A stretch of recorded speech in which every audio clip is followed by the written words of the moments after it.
สิ่งที่ไม่ชอบแล้วก็คิดว่าน่าจะเป็นการเข้าถึงในเรื่องการรักษา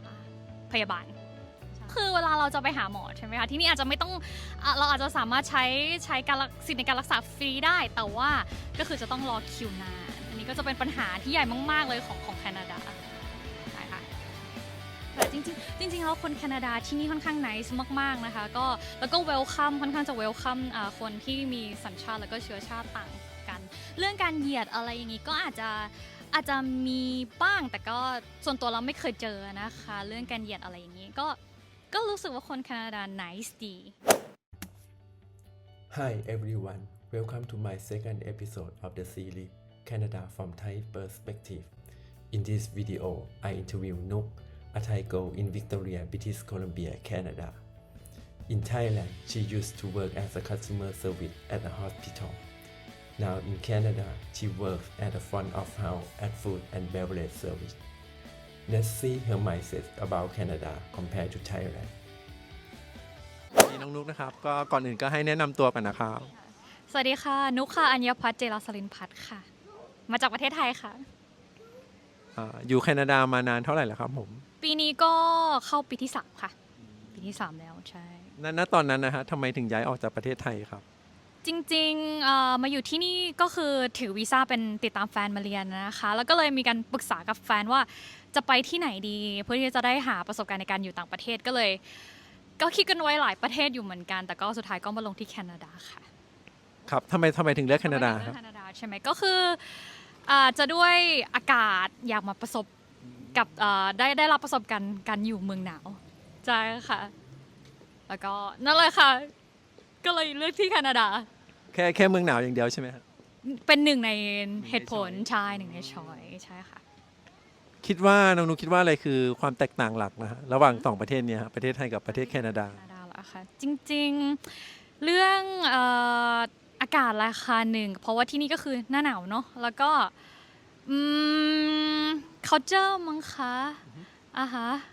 ใช่ค่ะ culture ยังไงลองยกตัวอย่างได้ไหมคือที่เนี่ยมันจะมีความหลากหลายของประชากรที่อาศัยอยู่ทั้งเอเชียนมีแน่นอนมีคนแคนาดาเนาะแล้วก็มันก็จะมีพวกมาจากอินเดียเซาท์อเมริกาอะไรเงี้ยค่ะการมารวมอยู่ด้วยกันก็เลยอาจจะมีความหลากหลายทางเชื้อชาติแล้วก็ทำให้เราได้รู้สึกว่าได้มาศึกษาคนที่อยู่ต่างๆจากเราด้วยไม่ใช่แค่ว่าอยู่ในไทยก็คือเราก็จะรอบล้อมไปด้วยคนไทยในช่วงที่ใช้ชีวิตอยู่ที่นี่ครับคิดว่าอะไรเป็น culture shock ที่เราเจอแบบเรื่องแบบนี้จะไม่มีวันเกิดขึ้นที่ประเทศไทยครับถ้าที่นึกออกเลยก็น่าจะเป็นเรื่องการจ่ายทิปค่ะใช่การจ่ายทิปเวลาเราออกไปรับบริการนะคะข้างนอกไม่ว่าจะเป็นอาหารหรือว่าการทำเล็บทำผมเนาะเราเป็นผู้หญิงใช่ไหมคะก็อาจจะต้องจ่ายทิปเพิ่มขึ้นมาด้วยจากค่าบริการปกติเหมือนที่เมืองไทยก็มีทิปเหมือนกันใช่ไหมฮะแต่ว่าที่นี่จะบังคับเลยหรือเปล่าถูกต้องค่ะที่นี่ก็จะเป็นบังคับให้จ่ายทิปใช่ค่ะลองบอกสิ่งที่ชอบและไม่ชอบของประเทศแคนาดาให้ฟังหน่อยได้ไหมครับสิ่งที่ชอบใช่ไหมคะสิ่งที่ชอบ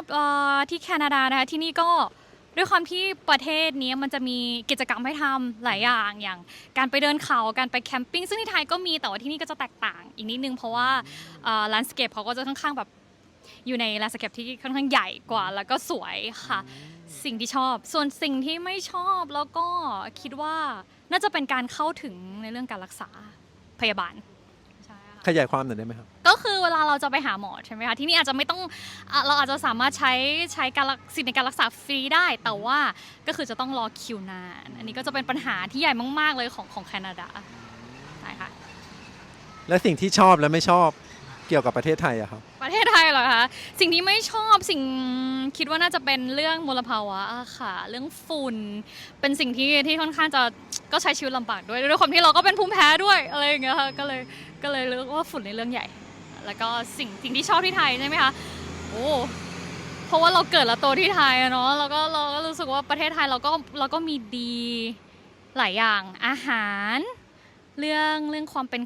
culture การเป็นคนไทยเราก็จะมีความที่แบบว่าคนไทยใจดีคนไทยยิ้มแย้มแจ่มใสอะไรอย่างเงี้ยนะคะแล้วก็ก็ส่วนใหญ่ที่ไทยที่มีดีกว่าที่นี่ก็มีหลายอย่างค่ะเรื่องความไวของอินเทอร์เน็ตการเข้ารับบริการการได้รับบริการที่ดีมากๆจากใช่ที่รวดเร็วมากๆใช่ค่ะ ตอนนี้น้องนุกอยู่ที่วิกตอเรียเนาะบริติชโคลัมเบียแคนาดาก็ถ้าพี่ให้เลือกได้ อยากไปใช้ชีวิตอยู่ที่โปรวินซ์ไหนหรือซิตี้ไหนของแคนาดาไหมครับ จริงๆไม่เคยมีโอกาสได้ไป แต่ว่าอยากไปใช้ชีวิตอยู่ที่ควิเบกค่ะ เพราะว่ามันจะมีความวัฒนธรรมผสมของฝรั่งเศสเนาะด้านนู้นเขาก็จะพูดภาษาฝรั่งเศสกันแล้วก็เลยรู้สึกว่าอยากไปสัมผัสของ culture ที่มัน mix กัน เป็นสาวเฟรนช์นะ ใช่ มีประเทศอื่นอีกไหมครับ ที่ถ้าให้เลือกได้อยากไปใช้ชีวิตอยู่นอกจากแคนาดา นอกจากแคนาดาเหรอคะคิดไม่ออกอะค่ะช่วงตอนนี้คิดว่าแคนาดาก็เป็นประเทศที่เราไม่ได้รู้สึกว่าตัดสินใจผิดอะไรที่เลือกมาที่นี่รู้สึกว่าเป็นชีวิตที่ค่อนข้างคุ้มค่าแล้วก็ได้รับประสบการณ์ที่เราคาดหวังเอาไว้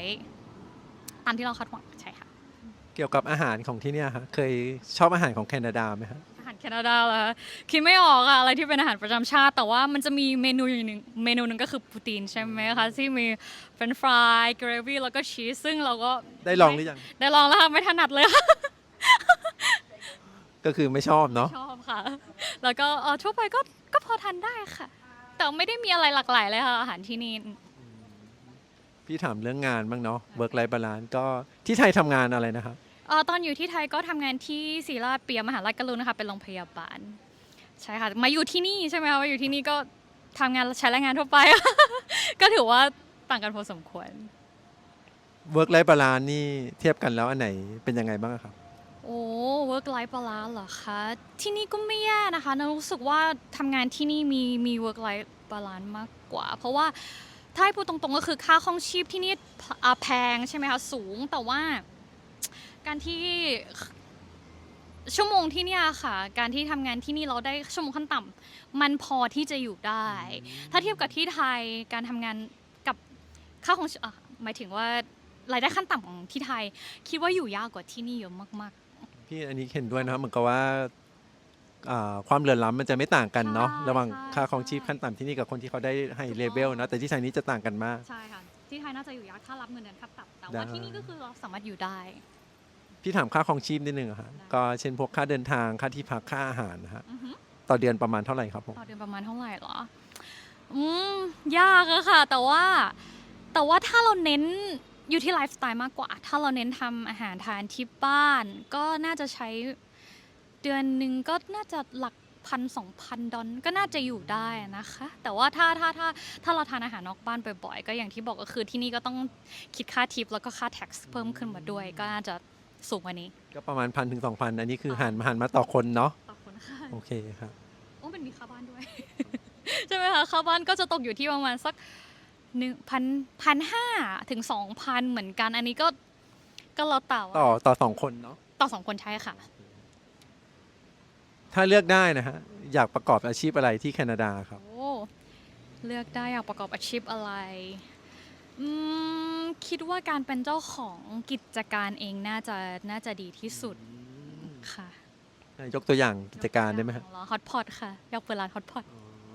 เพราะว่าที่นี่ร้านฮอตพอตน้อยก็อย่างที่ว่าก็คือที่นี่จะไม่ค่อยมีร้านอาหารที่มันหลากหลายเท่าไหร่ ส่วนใหญ่ก็จะเป็นร้านอาหารแบบฝรั่งสไตล์ฝรั่งได้ค่ะอยากเปิดร้านฮอตพอตให้คนเอเชียนด้วยกัน ถ้าให้เลือกเทเลพอร์ตสิ่งของหนึ่งอย่างนะฮะ จากประเทศไทยมาแคนาดาตอนเนี้ยสิ่งนั้นคืออะไรครับ ไม่รวมครอบครัวเพื่อนฝูงหรือว่าบุคคลนะครับ โอเค ก็น่าจะเป็น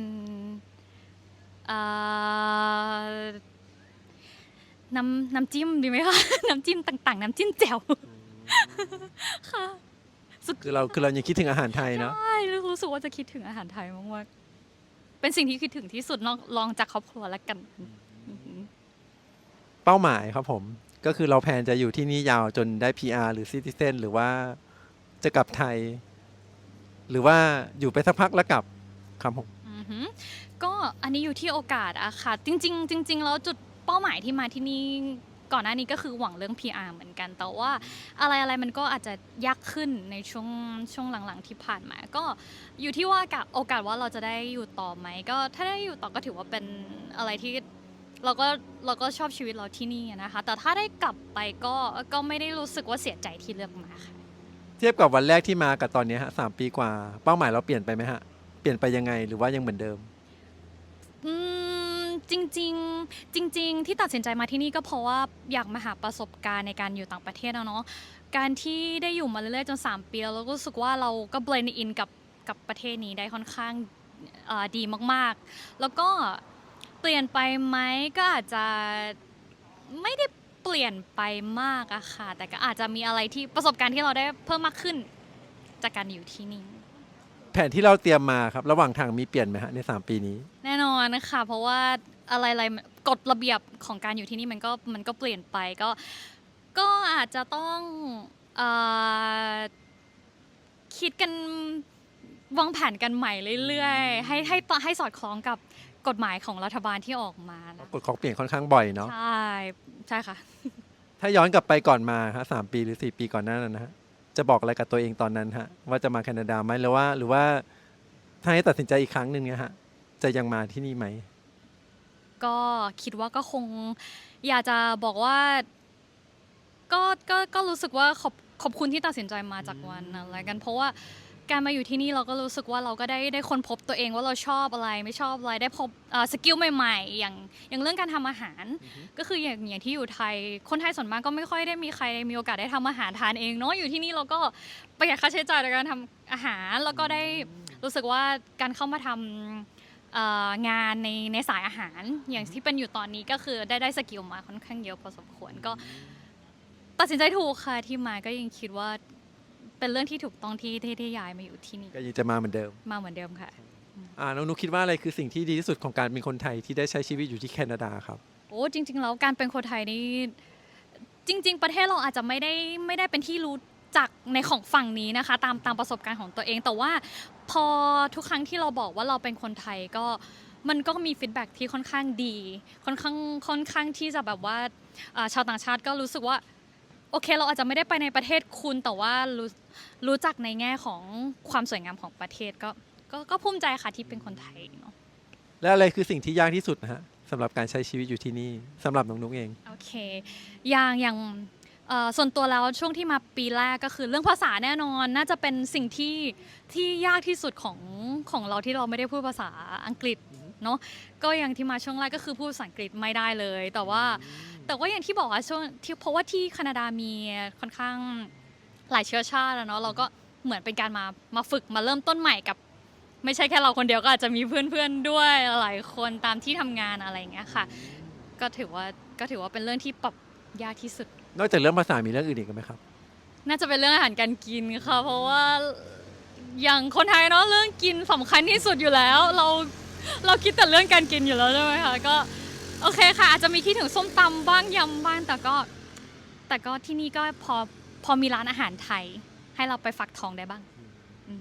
อยากฝากอะไรถึงคนไทยที่กำลังวางแผนจะมาที่ประเทศแคนาดาไหมครับณสถานการณ์ปัจจุบันเนี้ยครับ ก็เป็นเรื่องของการเตรียมตัวแล้วกันค่ะก็อยากให้เตรียมตัวให้ดีให้ได้มากที่สุดหาข้อมูลให้ได้มากที่สุดแล้วก็ตั้งเป้าหมายว่าอยาก